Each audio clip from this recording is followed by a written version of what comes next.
and they will quietly worship the Lord. Some of us have heard this story, I'm very sure. But one particular day, just one day, as they were worshiping, as they were having very good time in the presence of God, two soldiers came in. They just broke through the door and they told everybody, if you wish to renounce your faith in Jesus Christ, leave now. You would think that everybody would try to stay, but no. One by one, some people left. And then they brandished their guns and said, this is your last chance. If you want to renounce Jesus Christ, leave now or suffer the consequences. And you know, some more people left. But the rest stood. They stood there, including some children, standing right beside their parents and trembling. And some were even crying, because they thought this was their last day on earth. With their hands up and everything. And after all those people who wanted to leave had left, one of the soldiers looked at them and said, keep your hands up. But this time, in praise to Jesus, Son of the living God. They said, because we too are believers. And they had been sent to some other house churches before to arrest Christians. And on one of such occasions, they had listened to the gospel and had been saved. They showed up in this place. They were looking for where to fellowship, but they wanted to be very, very sure where they were at. And they said something very, very profound to these people. They said, we have learned that unless people are willing to die for their faith, they cannot be fully trusted. Unless people are willing to die for their faith, they cannot be fully trusted. I was asking myself, what's the motivation to go to foreign lands? What's the motivation to go beyond borders? And I realized that, the first person to go beyond borders was Jesus Christ the Lord. He was the first to leave heaven and go beyond the shores of heaven to come down to earth.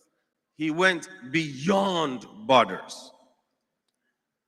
And I was asking myself, what was his motivation? Nothing but reckless love. What Corey Asbury calls reckless love. And then the same Jesus tells a story in Luke chapter 15, verses 1 to 7. I encourage you to read it after. Because of time, I won't go to start reading it now. But it tells the story of the shepherd who leaves the 99 in pursuit of just one sheep. And in that song, Corey Asbury speaks of it as reckless love. The love that would do anything to save the lost, no matter where they are found. He said, no shadow you won't light up, no mountain you won't climb up, coming after me. No wall you won't kick down, lie you won't tear down, coming after me. He will do anything. I remember the year was 1998.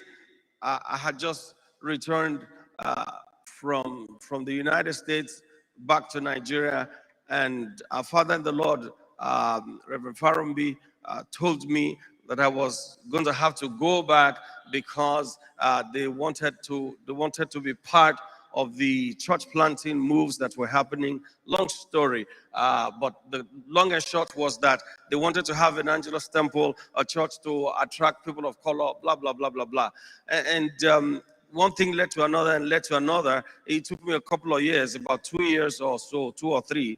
And then we were ready to go. I remember my wife literally crying and saying, what are we going to do? We were in GRA, and God bless you. I see my brother Robert tomorrow. GRA was fantastic. It was wonderful. We were having fun. Great church. Wonderful people. We were comfortable. We were just okay. And my wife was like, what are we looking for? What are we looking for? But we had to go anyway. The rest, like they say, is history. I wish I could tell you that everything was hunky-dory and everything was fun. Oh, anybody who's been there, especially for the purpose of church planting, coming from a place like this will tell you it was not all rosy. Not all rosy. It's never so anywhere. And then to think that 20 years after that, the same Lord would be speaking to me about coming back. Now I feel like a missionary in Nigeria. Hallelujah. To think that we'll be back again. And so I told this woman again, well, we're going back to Nigeria. And she looked at me and said, what kind of man is this one? And now we're back home by the grace of God. What I'm trying to say is there's got to be a motivation beyond looking for greener pastures or some comfort somewhere, or I don't even know what other motivation other than reckless love that can make you want to do missions, that can make you want to go beyond borders. So who is a foreign missionary?